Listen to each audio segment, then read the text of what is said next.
راولپنڈی میں جماعت اسلامی کے تحت بڑھتی ہوئی مہنگائی اور حکومتی پالیسیوں کے خلاف عوامی مارچ کا انعقاد کیا گیا، جس میں ہزاروں کی تعداد میں عوام نے شرکت کی۔ عوامی مارچ لیاقت باغ سے شروع ہو کر فوارہ چوک پر اختتام پذیر ہوا، جہاں امیر جماعت اسلامی سینیٹر سراج الحق سمیت دیگر قائدین نے شرکاء سے خطاب کیا۔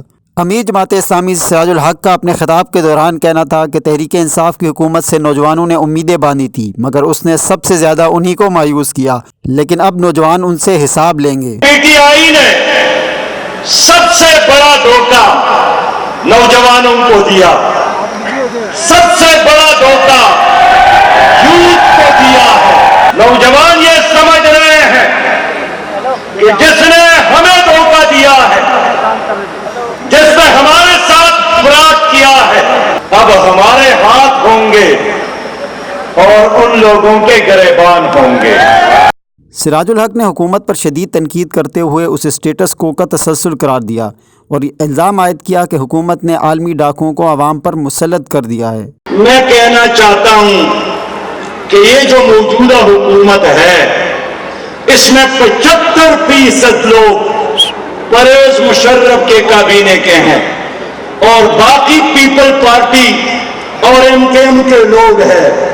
اس لیے میں اعلان کرنا چاہتا ہوں کہ ہم اس حکومت کو بھی نظام کا تسلسل سمجھتے ہیں، ہم اس حکومت کو بھی سٹیٹس کو سمجھتے ہیں، ہم اس حکومت کو بھی پیپل پارٹی، پرویز مشرف اور ایم کیو ایم کا ایک مجموعہ، ایک مسافر خانہ سمجھتے ہیں۔ اور اس حکومت نے قوم کو نچوڑنے کے لیے، تمہارا خون نچوڑنے کے لیے بین الاقوامی چوروں میں سے، ڈاکوں میں سے نمائندے لا کر تمہاری اوپر مسلط کیا۔ انہوں نے حکمرانوں پر شدید لفظی گولہ باری کرتے ہوئے کہا کہ میں ان کے کیے گئے پرانے وعدے اور دعوے انہیں یاد دلاتا ہوں۔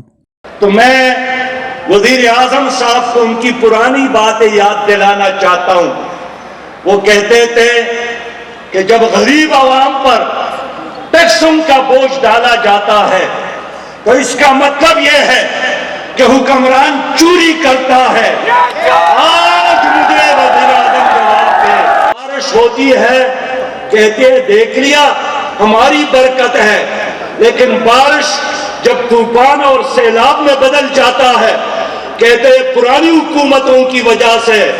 میرے پیارے بھائیوں اور دوستوں، میں اس لیے یاد دلانا چاہتا ہوں، جناب عمران خان نے کنٹینر پر کھڑے ہو کر 1000 بار قوم کے ساتھ وعدہ کیا تھا کہ میں 1 کروڑ نوجوانوں کو روزگار دوں گا، اور آج 10 مہینوں میں 5 لاکھ سے زیادہ نوجوان بے روزگار ہو گئے۔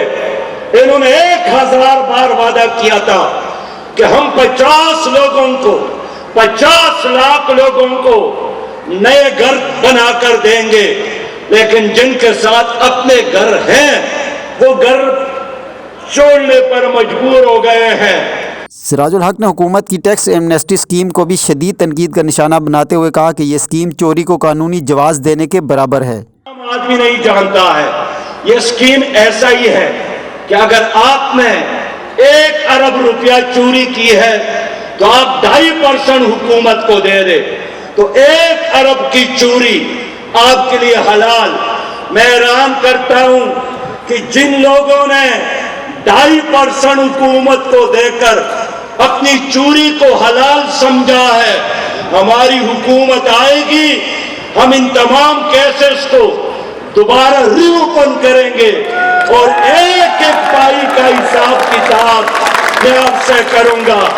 سراج الحق نے وزیر اعظم عمران خان سے مطالبہ کیا کہ وہ اپنے دورہ امریکہ میں ڈاکٹر عافیہ صدیقی کی رہائی کے لیے آواز بلند کریں۔